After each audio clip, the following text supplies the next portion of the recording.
رسول اللہ صلی اللہ علیہ وسلم نے فرمایا جمعہ کے دن اور جمعے کی رات کو کثرت سے مجھ پر درود پڑا کرو، بس جو آدمی مجھ پر ایک دفعہ درود بھیجے گا اللہ اس پر 10 رحمتیں نازل کرے گا۔ اللہم صلی علی محمد۔ رسول اللہ صلی اللہ علیہ وسلم نے فرمایا تمہارے افضل دنوں میں سے جمعے کا دن ہے، اسی دن آدم علیہ السلام پیدا کیے گئے، اسی دن ان کی روح قبض کی گئی، اسی دن سور پھونکا جائے گا اور اس دن سب لوگ بے ہوش ہوں گے، اس لیے اس دن مجھ پر کثرت سے درود بھیجا کرو کیونکہ تمہارا درود مجھ پر پیش کیا جاتا ہے۔ کہتے ہیں لوگوں نے پوچھا یا رسول اللہ ہمارا درود آپ پر کس طرح پیش کیا جائے گا جبکہ آپ کا جسم بوسیدہ ہو چکا ہوگا؟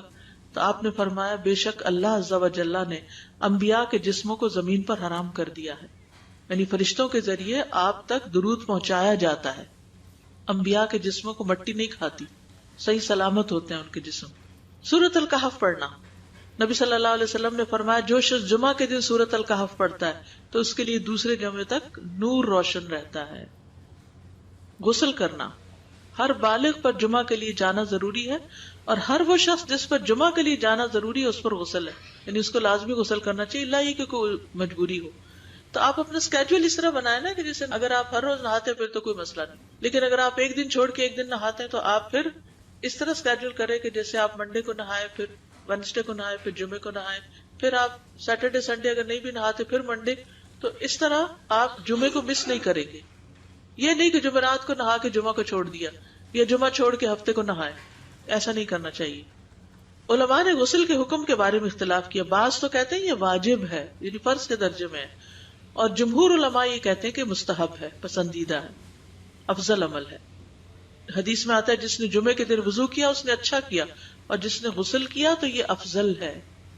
صفائی میں مبالغہ ہوتی نا، ویکلی صفائی آپ کو کرنی ہوتی ہے، یعنی جیسے ناخن وغیرہ کاٹتے ہیں یا پھر اپنے زائد بال وغیرہ اتارتے ہیں، تو یہ سب چیزیں اگر جمعے کے دن ہو تو زیادہ بہتر ہے۔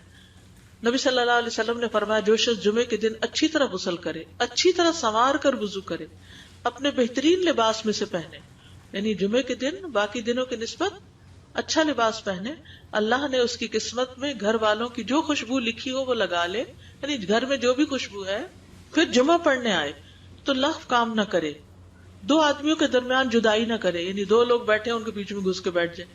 اس جمعے اور دوسرے جمعے کے درمیان کے پورے ہفتے کے گناہ معاف کر دیے جاتے ہیں۔ پھر مسواک کرنا، جمعے کی سنتیں بتاتے ہوئے آپ نے فرمایا اور تم پر مسواک کرنا لازم ہے۔ اچھا لباس پہننا، نبی صلی اللہ علیہ وسلم نے فرمایا اگر ممکن ہو تو جمعہ کے لیے اپنے کام کاج کے کپڑوں کے علاوہ 2 کپڑے اور بنا رکھنے میں کیا حرج ہے، اسپیشل ڈریس رکھے جو جمعے کو ہی پہن لے۔ خوشبو لگانا، یعنی خوشبو لگائے، حدیث میں آتا ہے چاہے وہ عورت کی خوشبو سے ہو، یعنی آپ کی اپنی نہیں بیوی کی خوشبو پڑی ہو وہی لگا لو، لیکن لگاؤ۔ تیل لگانا، جو شخص جمعہ کے دن غسل کرے اور جس قدر ممکن ہو پاکیزگی حاصل کرے اور اپنے تیل میں سے تیل لگائے یا اپنے گھر کی خوشبو میں سے خوشبو لگائے، پھر نکلے کہ 2 آدمیوں کے درمیان تفریق نہ کرے، جتنی مقدرہ نماز پڑھ لے اور جب امام بات کرے تو خاموش رہے، اس جمعے سے لے کر دوسرے جمعے تک اس کے گناہ بخش دیے جاتے ہیں۔ جمعہ کا وقت، سورج ڈھلتے ہی جمعہ پڑھنا، سورج ڈھلتے ہی جمعہ پڑھنا، اول وقت جمعہ پڑھنا، بہت لیٹ نہیں کرنا چاہیے۔ ایاس بن سلمہ بن عقبہ اپنے والد سے روایت کرتے ہیں، انہوں نے کہا کہ ہم رسول اللہ صلی اللہ علیہ وسلم کے ساتھ جمعے کی نماز پڑھ کر واپس لوٹتے تھے تو دیواروں کا سایہ اتنا نہیں ہوتا تھا کہ ان سے اپنے آپ کو سایہ مہیا کیا جا سکے، یعنی ابھی سورج بہت تھوڑا ڈھلا ہوتا تھا۔ ہاں گرمی کی شدت میں تاخیر کی اجازت ہے۔ مسجد میں داخلہ، مسجد کی طرف جلدی نکلنا، تحیت المسجد ادا کرنا۔ عمر بن دینار کہتے ہیں انہوں نے جابر رضی اللہ عنہ کو کہتے ہوئے سنا کہ ایک شخص جمعہ کے دن مسجد میں داخل ہوا اس حال میں کہ نبی صلی اللہ علیہ وسلم خطبہ دے رہے تھے، تو آپ نے فرمایا کیا تم نے نماز پڑھی؟ اس نے کہا نہیں، تو آپ نے فرمایا کھڑے ہو 2 رکعتیں پڑھو۔ اب یہ بڑا اہم مسئلہ ہے، مسجد میں داخل ہو چاہے خطبہ ہو رہا ہو 2 رکعت پڑھے بغیر نہ بیٹھو، ٹھیک ہے؟ اور یہ کیا ہے؟ دراصل تحیت المسجد، یہ جمعے کی سنتیں نہیں ہیں، یہ کیا ہے؟